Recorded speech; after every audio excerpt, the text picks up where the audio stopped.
everybody. Hey. Wi-Fi pod at the movies.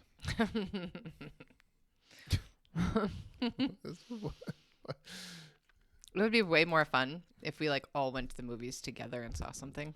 It would. Yeah. Or at least we all watched it. Did we not all watch it? Who didn't watch this movie yet? I meant like at the same time. Oh, like together. Yes. Mm-hmm. That's going to be tough.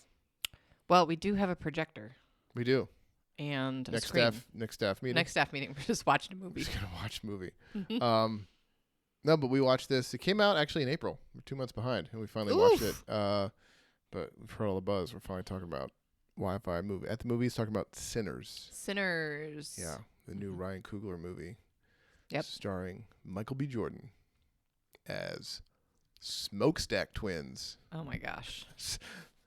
So if you haven't seen this movie, I wonder if we could like plug in the trailer or like an audio clip from the trailer. Oh. That's all you, babe. All right, I'm going to try to do that. Try to do that. For those of you, If you haven't seen this movie, right, for those of you that haven't, it's a vampire movie. it is. So we do have to say that there's blood and biting and Right. Well, a little bit of gore. yeah. Yeah. But it came off as digital gore, not practical. I mean, I don't know. There was like when it was the goriest, it didn't seem practical. It seemed digital, which made it a little less jarring. But there are definitely some scenes where like, oh, the actor is definitely done up right now in real. Like, Yeah. what I'm seeing is practical. Yeah. It is a vampire flick set in the 1930s in the Mississippi Delta. So amazing. So amazing. And It's just so amazing. Michael B. Jordan plays two twins, Mm-hmm. one named Smoke and one named Stack, who were in Chicago, but then came back to the Mississippi Delta area to open up basically, I forgot the name of it, A but juke joint. yes, a joint, like a Juke joint. juke joint. That's what it is. A Pub and music joint, like a blues music bar. music, Specifically dancing. though, like for black people in the South Right. who were being excluded and Right. from places like that. So he's setting up a place. And then And they purchased an horror old ensues. Yeah. And they purchased an old mill Yes. building. Yeah. Right?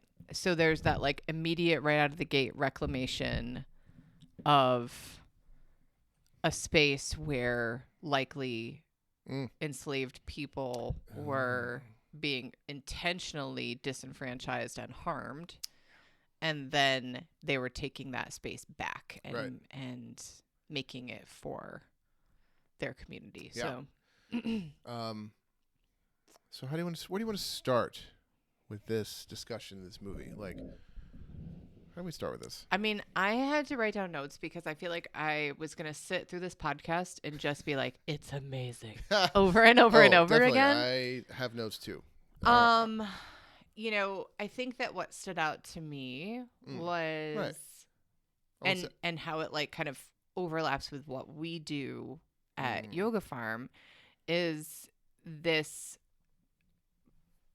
awareness that community, coming together in community, and also in more like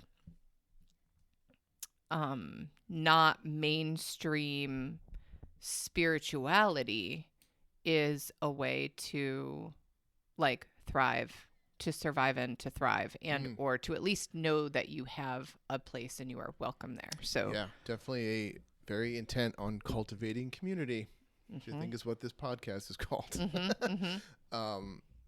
Yeah, what I love about it is that it was on the surface a vampire movie, and it was more than that. Like most great movies and stories aren't really about just the surface level of what's going on, which is nothing wrong with that, because I was thinking of other vampire movies as I was watching it, because it reminded me of From Dusk Till Dawn in researching and research in big air quotes, this movie, Ryan Coogler did get inspiration from Dusk Till Dawn, because it has a similar vibe where the characters are trying to do something. They stop at a bar, pub, joint like that, and then that's where the vampire stuff goes down. So it had Yep. that. I was watching that, and I thought, oh, this feels like, or it reminded me of From Dusk Till Dawn, but not in the way that like, oh, they're just doing their own version of From Dusk Till Dawn, or like Right. it's a ripoff. Nope. Like no, there's other things going on, Totally.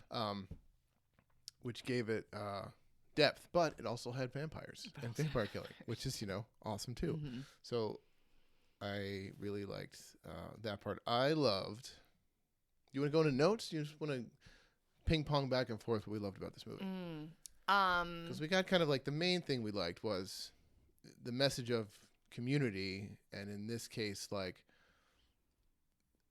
I think the dangers of assimilation Yeah. in losing your culture. Yeah. In an effort to fit into America at the time, basically, right? Like Right. how many different cultures try to both assimilate and keep their culture, which is, we joke that you love ethnic enclaves. Fave. And every time we go to like New York City, we either go to Chinatown, try to get to the Tenement Museum, Mm-hmm. things like that. Things like where the historical neighborhoods of people coming together to keep their community while being American. Right. And trying to, be in American culture. I loved like that it was subversive in the like so typically in vampire movies there's the default weapons, right? Like you can rely on Right. religious symbols, Right. crosses, Right. right? To dispel, scare Right. away, get rid of the vampires. I'm not saying you're wrong. I'm saying, is it crosses or crucifixes? Bro. I don't know. Because, I don't know. Because sometimes I'm like, oh, they call it a crucifix, and sometimes they just use crosses. Crucifix. I think that I didn't learn the difference between those two things until like we got married. Yeah, I think that's where most of your Roman Catholic I'm education like, came what? from. What's the difference? Difference has. I now know the difference. Okay, Jesus is, right. Jesus is doing this on one of them. the presence of Jesus on one of them. Yeah. So it's that like. I mean, Right. there's some shots at patriarchal Christianity, right? For sure in the movie, and the awareness that like reframing sin itself gets kind of woven into. I mean, I also don't want to like I don't want to spoil things about the movie for people, but Christianity is pretty much portrayed in the film as kind of like powerless and definitely complicit as a tool of assimilation when it comes to the vampires trying to like get the folks. Nice. They're kind of playing like at one point borderline like Christian music. Yeah. The vampires trying to seduce people into being vampires. Yeah. So I really love that it challenged some of the mainstream narratives that you see in a vampire movie, which is going to be like, the crucifix is going to save you, or Right. keep Or you like safe. there's to me it's tropes and not in a bad way. Mm-hmm. Which is like, how do you have a vampire movie and not have some of like, if you're gonna try to be like subvert it so much where you like really go out of your way to not have some of the tropes, like holy water, garlic, crucifixes, stake to the hearts, it's like sunlight, you know what I mean? Like if you're gonna avoid all those, it seems like, what are we even doing? Right. They don't all have to be. I would argue some have to be present in some way to be in this kind of movie. Otherwise, I don't know. I'm sure it could be done.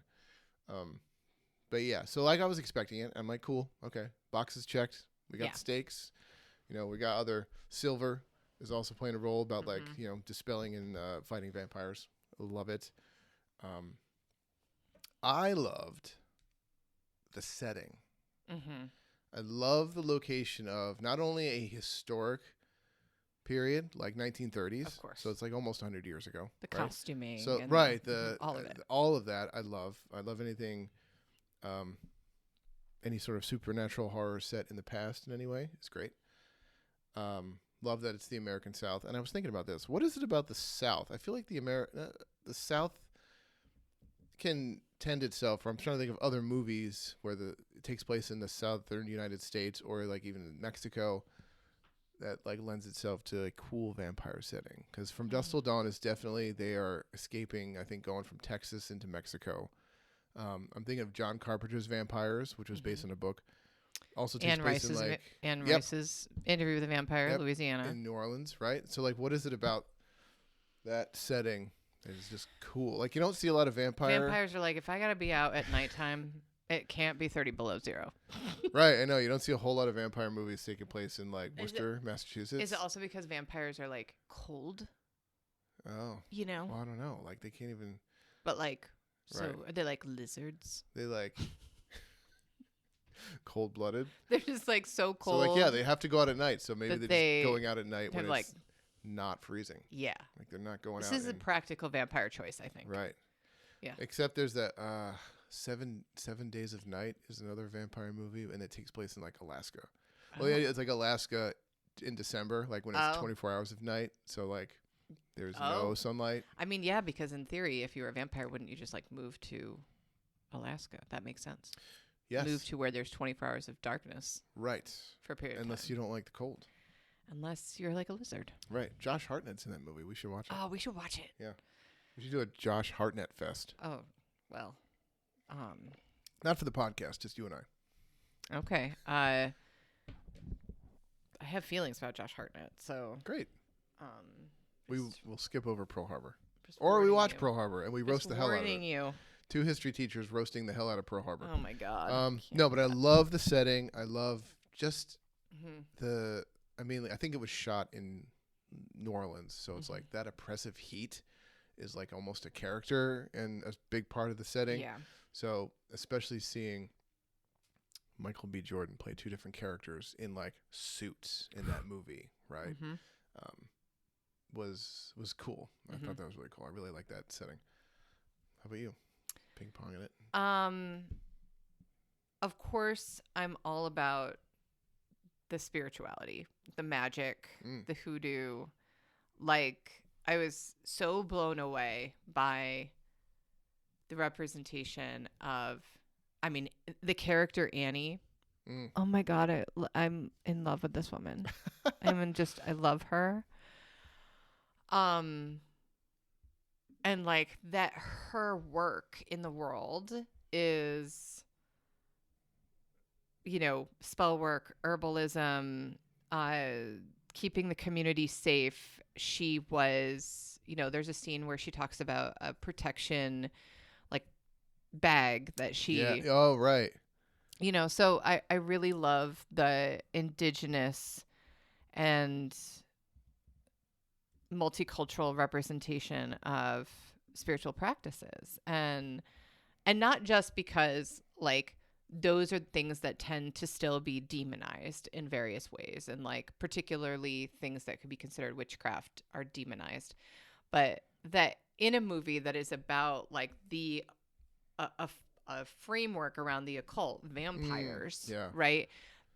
Often everything kind of gets lumped into like, this is the evil category. Right. And in this movie, it was like, no, actually like this indigenous and magic, black magic from the South was so interwoven into the remedies and how to keep, you know, when he takes off that protection neck, I was like, no, don't take that off. Don't take it off. Well, I also like that was a source of positive magic and protection, because in how many vampire things are, it's like the crucifix, right? It's like the Christianity is the protection, the holy water, the holy water. Even like, well, I mean, in the host, which is like, I mean, if we go back to like vampires in pop culture, it has to start with Dracula, Bram Stoker, and like where, you know, he was Irish, so it's like if he's an Irishman in 1880s Ireland, he's Catholic, so like what are the superstitions, belief, practices to combat evil? It's like all gonna be rooted in that religion, right? Like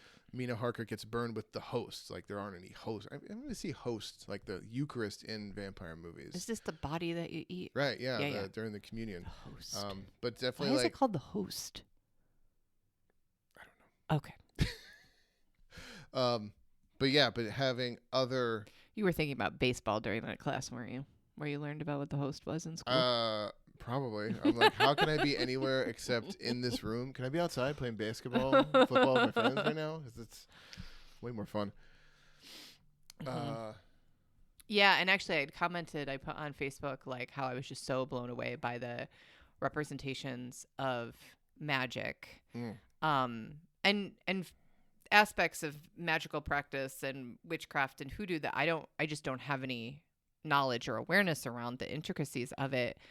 And a friend of mine, said I have a book that a lot of this information is written about in this book, and a black woman had done this as research for her dissertation for her PhD called Black Magic. It's called Black Magic. Yeah, and so Ashley gave me the book, and now I'm gonna just obviously not to try to practice anybody else's type of spirituality, but from a historical perspective, like I was just like, this is so well researched and done. Like it never once felt watered down or superficial or like it was just so beautiful. It was. And Annie, I so mean, beautiful. I feel like if I'm dipping my toe into the pool of like, I guess magic and all that stuff. If I picked up that book and was like, oh, here's a spell in the book called Black Magic, I'm confident the universe is like, no, white man. No. You don't get to do this. You're not doing that. You're not. Fair. Right. And absolutely fair. Correct. So, yeah, I wouldn't. But that sound, if historically, like reading to know is way fascinating, and I would like to learn more about that. So, well, buckle up because I'm going to read the book, and then I'm going to go blah, blah, blah at you about it because I'm going to be blown away, I'm sure. Love it. Any other what I wasn't expecting is the prevalence of Irish characters in the movie. I somehow skipped 100% over reading about any of that. So like Irish music coming into play, and I was like, what the what? Well, like when we first meet the Irish immigrant characters in the film, we see them approach a house in it's almost like a big, huge farmstead, very desolate, right? Yep. And they're requesting sanctuary, basically. So this should make you pay attention if you're watching a vampire movie. And it's like, oh, someone's asking permission to come in. Invite me in. Oh, big red flag. Red flag. Which I didn't know was a thing until I read Salem's Lot by Stephen King. Well, do you know where I learned it was a thing? Oh. Buffy the Vampire Slayer. Oh. Not the TV show. The movie. TV show is good. Meh. Yeah, okay. Meh. Sure, you can. Yeah. All right. I mean, the original Buffy the Vampire movie had Luke Perry in it. Had Luke Perry. It had Donald Sutherland. It had Pee Wee Herman. Yeah. What's his name? Nope. Not coming to my brain right now. So there's this scene where what's his face? Paul Rubens.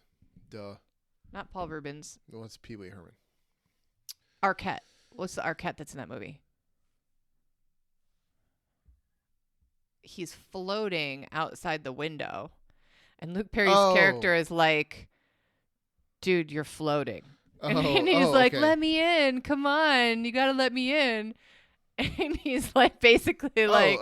David Arquette. David Arquette. He was in Scream. Yeah, yeah. He's like, you're floating. Not letting you in. And I was like, oh, this is the thing. Like, vampires have to be invited. Which is an old, like, which does have roots in magic. Like, if you put like welcome signs or welcome mats outside your house, you want to specify. Oh. So you want to make sure that your welcome mat says welcome friends. Like the one we have? Yes. Oh, that's so funny you say Not that. just welcome. Oh, that's interesting. Right? Because we're being very clear about who is invited. Yeah. Not to trip over my notes, but Salem's Lot was a big influence for Ryan Coogler in this movie. And you can see it in like the scope. The scope is very small, like one location. They're not like bouncing all over like location. It's very like centralized and it's very like a small town, not like a city or anything like that. So yeah, I read that book and I was like, oh, you have to invite them in. I didn't know that. That makes it way easier. Way easier. Except like the hypnotic trance-like Yeah. state, they can. I mean, in Salem's Lot, there's a thing where like a boy and his friend like rises again. Like he's like, "There's no ladder. Why are you at my window?" Uh-huh. He's like, "Come on, let me in." And he's like, "I might." And then he's like, "No, I won't." So there's like that. Yeah. dude, you're floating. Dude, you're floating.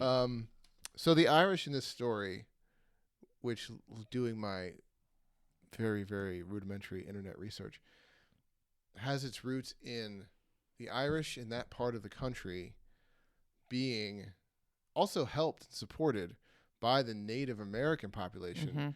because they had experienced the Trail of Tears, and the Irish coming to America experiencing the famine Mm-hmm. were very much like, here's like donating money and supplies and like helping out that population. So the Irish in that area, historically accurate, very cool. Like I think I even saw like the Choctaw were hunting the vampires in the beginning of the movie. And it's significant because that tribe specifically was helping the Irish as they were coming to America during and after the famine. Yeah. Yeah. I love that the multiculturalism aspect of the movie with Irish immigrants, Asian immigrants, because that whole like the Chinese American store owners and their support in creating this space, this juke joint, and everyone kind of coming together to make this happen. And that aspect that like, I mean, we both have Irish ancestry, duh.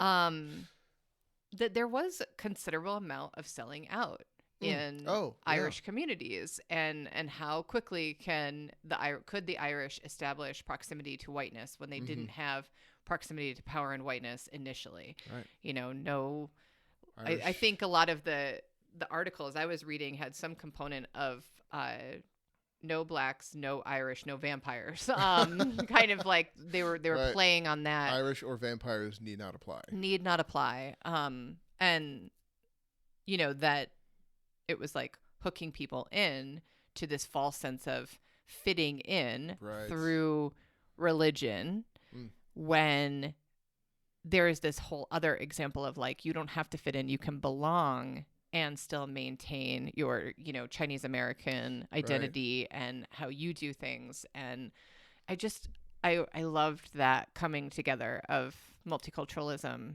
and it made me think of, in a very silly way, that in 5th grade, I was in elementary school in Ithaca, and we were trying to create a play. So our drama club was writing a play. And we needed to perform this play at like the holiday time. It was going to be part of like holiday extravaganza right before break kind of a thing. Yeah. But it's Ithaca in the 80s. And so multiculturalism was really being like we were just being taught about how important that is. So I remember sitting in the library with a bunch of other 5th graders and 4th graders, because we were the big ones on campus, and being like, well, we're not going to just do a holiday, like a Christmas play, because we don't want to keep people out. And we wrote this whole play on, I think we called it The Turkey That Got Lost on Stage and Multicultural Winter Festivals. And it was like, how can we let all of these things come together and see how they can be their own thing, but we can enjoy all of them. You know what I'm imagining? I'm imagining, as this thing is being like produced, I'm thinking of like Drunk History, where there is someone telling a story, like interview style, but they cut away to a dramatization of actors playing the parts. Kind of. But the actors are like saying the words the drunk interviewee is saying. So I just imagine, like, if you got like famous comedic actors to play the parts, but they would just have to like say the lines as a 5th grader. That's amazing. No, it was like a narrator and then like people doing things in the background. Right. And for some reason, the narrator was Groucho Marx. So well, I mean, if you think about it, that's the most logical choice. Of course. I mean, in 5th grade it was. Yeah. Yeah, I hate to say caught off guard or wasn't expecting Chinese representation or characters in that area because like for all the history that I enjoy, read, try to learn, I have considerable gaps.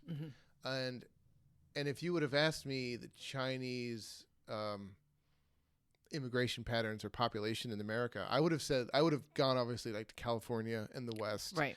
And having Not southeast. right. Yeah. Having a significant population in the South in the 30s, but like really starting after the Civil War because plantation owners are looking for cheap labor to exploit that they have to pay.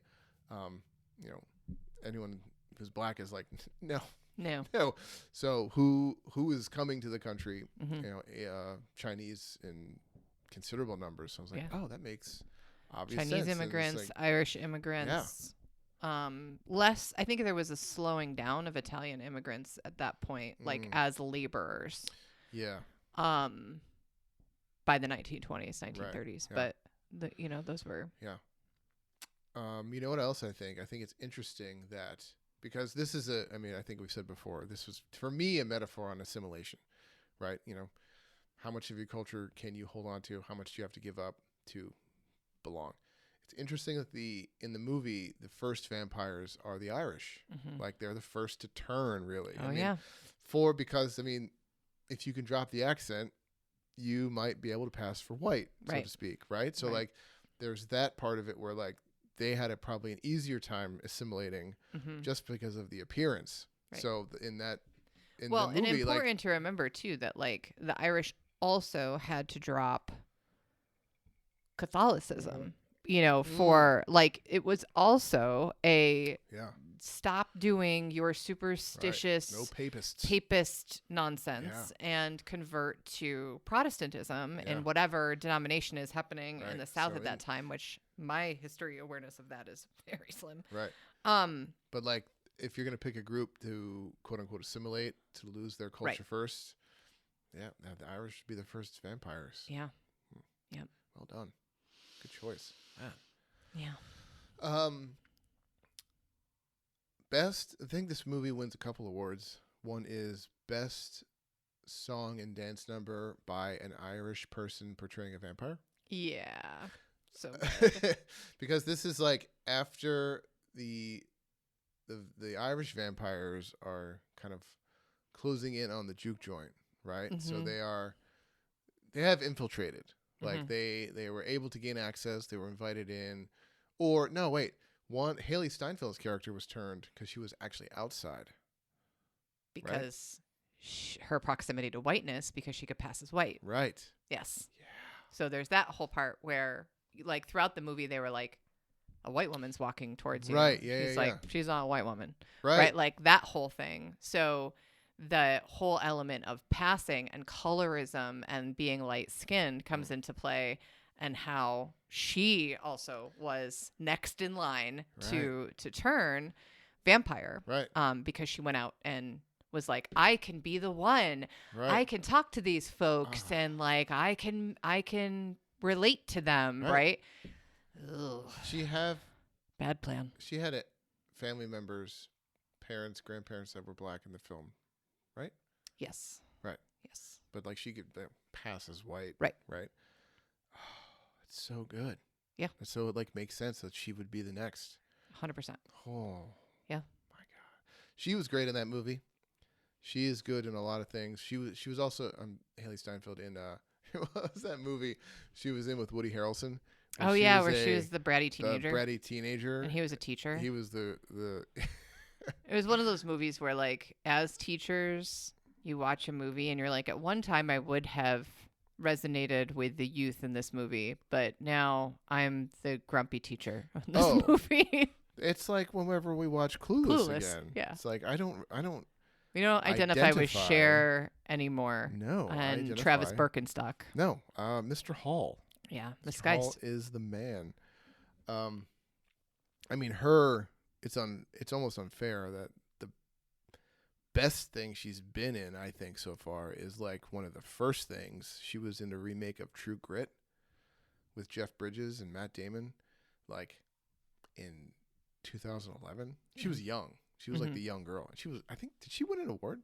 I don't know, babe. I mean, don't pay attention I to think that she was stuff. at least up for an Oscar for that movie. Wow. It's kind of crazy. Yeah, she was really good in that movie. Wow. It's a good remake. I think that ultimately for me, the whole overall, I mean, I'm going to say the T word, theme. Themes are great. Why do you think I don't like themes? Because you don't like thematic history teaching. Yeah, but this is a movie. Okay. I love themes in my art. Is like reclamation. That it feels like cultural, spiritual reclamation, physical space reclamation, just, really staying anchored in community, ancestry, and that evil is represented in the movie as anything that is exploitative and anything where there's a request for erasure. Right. You need to make a deposit of your culture to withdraw from community, essentially. Yep. The Haley Steinfeld movie, Edge of 17. Oh, right. She was the student with Woody Harrelson.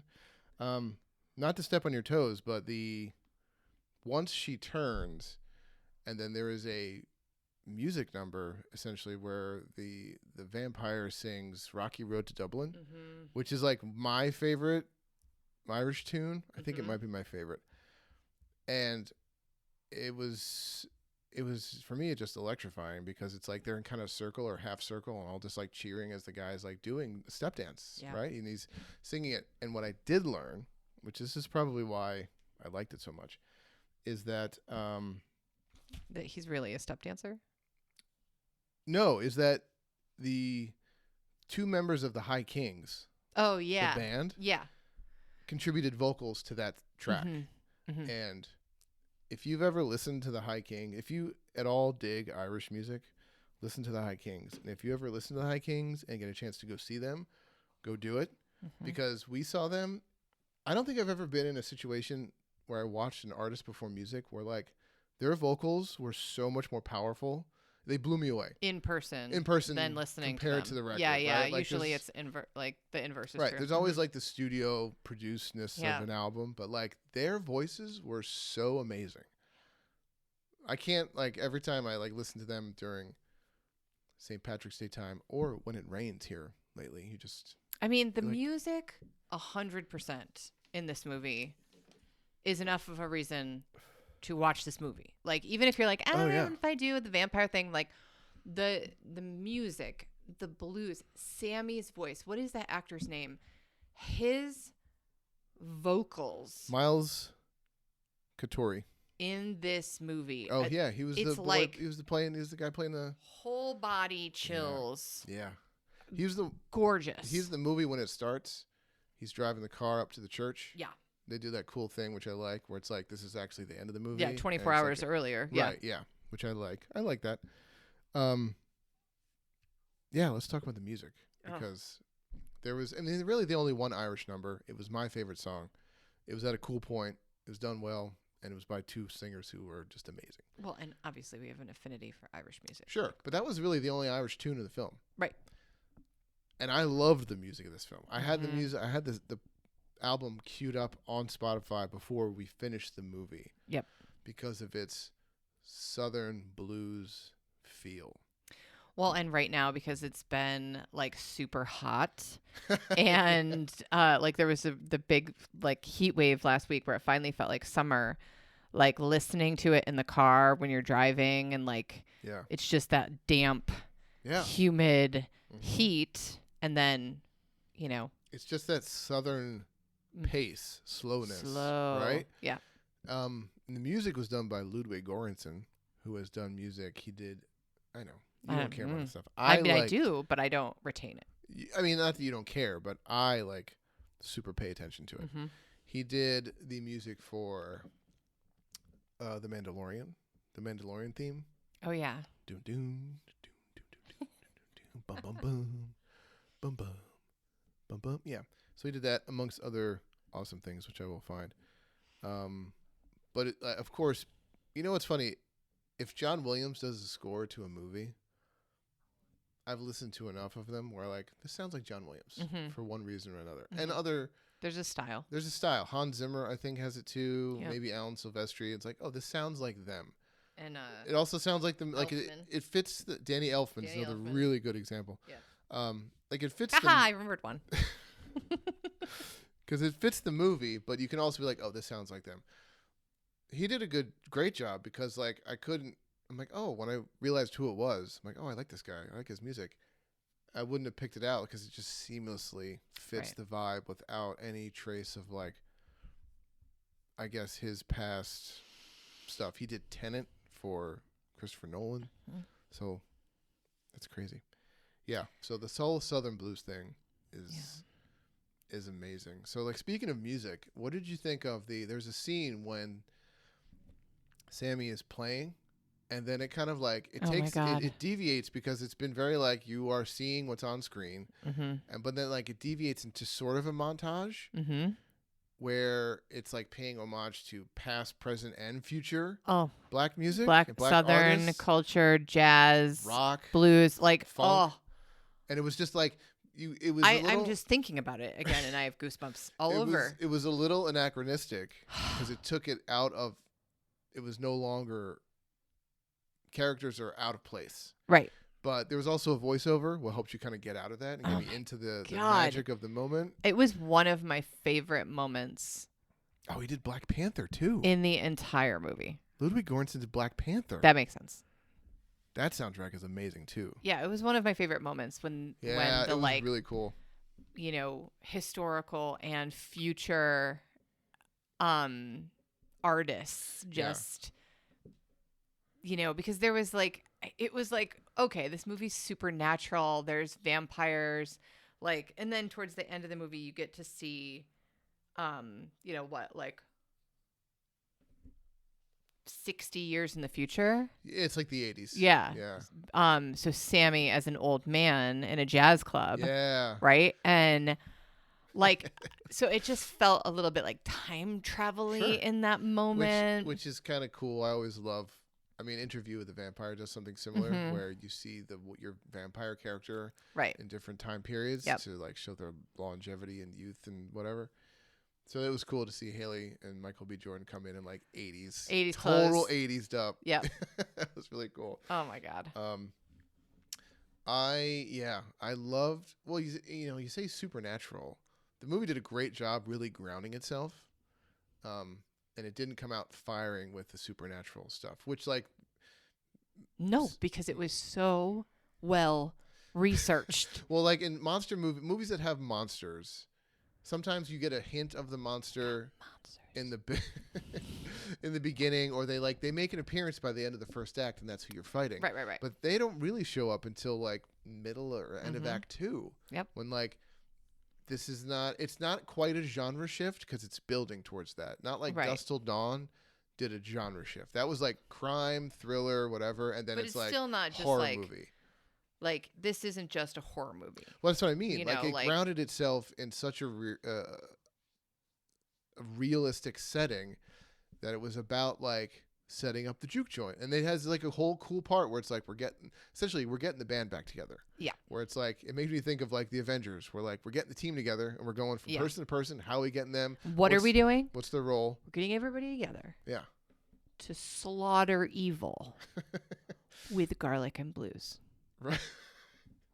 You know what? If that was the movie, I would still be all in. Totally. But it was like we're doing this for the so music, much deeper. for the culture. Oh. It's like who else can we get? Oh, the Asian population or the people that run the convenience store. It's like, how can you help us? Like, we have similar geographical like we're living in the same, like we're community despite being of different, like, and we're all here to essentially fight white supremacist patriarchy. Yeah. Like, so let's all get together on the bandwagon of that. And I can't believe we haven't watched this movie 6 times since the first time. I was going to say we should watch it again before we talk about it. We just didn't get to it. I'm sure we'll watch it again soon. But yeah, loved like the setting. Like it was so grounding in its opening, where it's like, and that gives the monsters, the vampires, some, let's say, shock value, but it gives them weight at the end when the characters are like, what the hell are we doing? I'm like, you're right. We've been setting up a juke joint the whole film, and now there's vampires.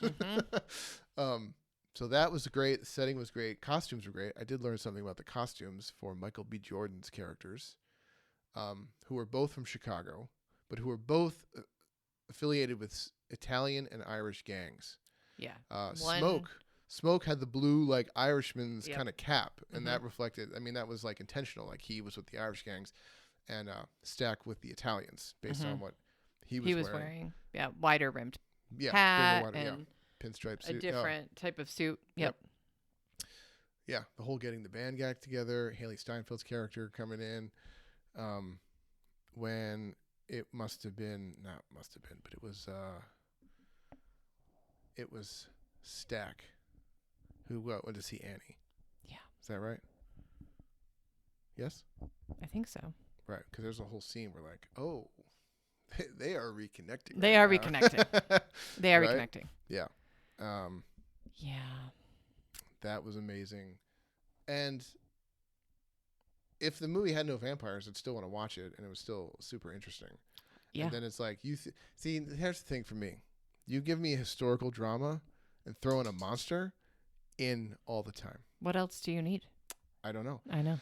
But then it also delivered where, like, a lot of vampire movies like to lean heavy on the vampire attacks, the vampire kills. And there was that, but it was just the third act. Yep. So the last 12 minutes of the film. And then, of course, the very end where I think it was Smoke goes to, like, Smoke gets to slaughter a bunch of people, like, that weren't vampires, right, in the daytime, like a bunch of, like, white supremacists, like Klan members. Right? He gets to just Michael take B. them out in a sleeveless white tank top and dress pants. Yep. Like, with a variety of weapons, wasting a bunch of Klan members. So good. Yeah, that was satisfying. It's very satisfying. Yeah, it was good. And then the post-credit scene, or scenes, especially seeing Annie and the baby. Oh, yeah, that's right. And then character of Haley and we gotta watch this again, because I, like, as we're talking about it, I have, like, questions about other connections that I don't remember enough to speak specifically on, but, like, I want to remember more. So it was Smoke that was turned into a vampire. Yes. Was Smoke the one that was like, we're only taking real money, or was that Stack? That's a good question. Right? Because they had, like, sharecropper papers. Oh, they did. That they were using as money, but it's not actual, like, currency. Not United States so currency. You're, like, using the landowner patriarchal money system that you're beholden to. So, like, I want to know more about these. Yep. Anyway. I love it. Everybody go and watch this movie. You should. I mean, it's not a horror movie. There's some monster killing. As far as gore goes, I'd give it a 5 out of 10. Yeah, it's not that bad. Like, it's not that bad. I can't watch. Well, that's not true. I struggle. Like, we were watching Pulp Fiction the other night again, and I what was the scene where I was like, oh, I'm actively cringing? Oh, the Zed and whatever scene. Oh, like, yeah. like I was like, huh. And so, good. like, That's an appropriate reaction. I have to, like, turn away at some of that stuff. But I didn't feel that in this movie at all. I didn't feel like I needed to, like. No. I wasn't, like, horrified to the point where I had to, like, cover my eyes. No. Right. So. Yeah. Highly recommend for its setting, actors, music, monster killing, and, like, theme. Like, it's Reclamation. Yeah. What? Reclamation. Right. Yeah. Like, it's deeper than. You could watch this movie and be entertained and not take anything else away. And if you, or Or you pay attention. I hate to say that. Or you can pay attention. Says the one. That was so condescending. But I will say there was one point where like the message of like assimilation and holding on to culture, right? It became very clear, and they were like 2 steps away from like hitting the audience over the head with it. Yeah. They like got almost to the line but didn't cross it. So I'm like, okay. So I mean, I don't even think you have to pay attention. Really pay attention to like pick up on that. Yeah. Like they did a good job saying that this is what this is about without it being, so over the top with it. And do pay attention to like the ancestral knowledge and the communal messaging that is central to the entire narrative, as opposed to like this, like portrayed as exotic way of being in the world. Like this was really an homage to deep culture that isn't often represented in a film like this genre too. Right. So very cool. The Haley Mills Award for one actor playing 2 characters definitely goes to Michael B. Jordan. My God. From that first scene, I didn't even know. You didn't. I was like, "There's no way." They have different like postures and gaits, and like he was definitely 2 different people. Oh my God! Because we both had no idea. Right. So I said, "Oh, that's Michael B. Jordan playing 2 different people," and you're like, "No, it's not." I'm like, "No, it is." Look at like him. Luna. Like, no, it's not. No, it's not. I'm like, "All right, let's wait 30 seconds, and then you'll say, yeah, okay." He's so good. Yeah. Where do we watch it? What's it streaming on?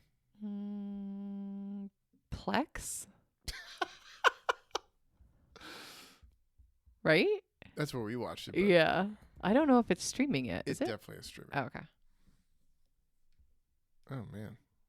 I mean, not for free. Oh, wait.